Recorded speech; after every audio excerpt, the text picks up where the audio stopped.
Naglilinis, nagluluto, nag-aasikaso ng asawa at anak, namamalengke, naghuhugas ng plato, lalaba, tupi ng damit, malantsa, naglilinis ng bahay, nag-aalaga ng bata, at kung ano-anong gawain pa.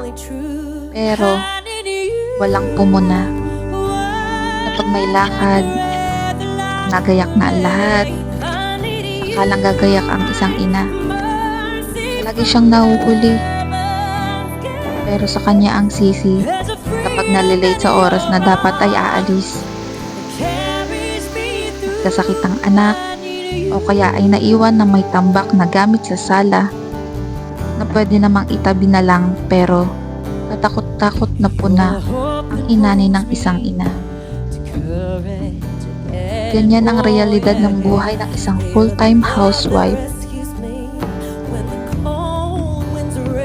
Feeling ng lahat, hindi ka pagod kasi nasa bahay ka lang. Feeling nila, hindi ka nauubos.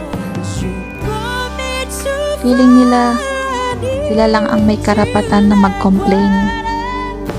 Kasi, ikaw, housewife lang.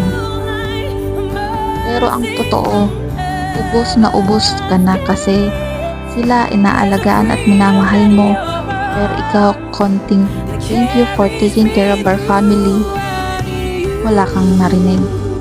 We are also human, napapagod, nasasaktan, at kailangan ng pagmamahal.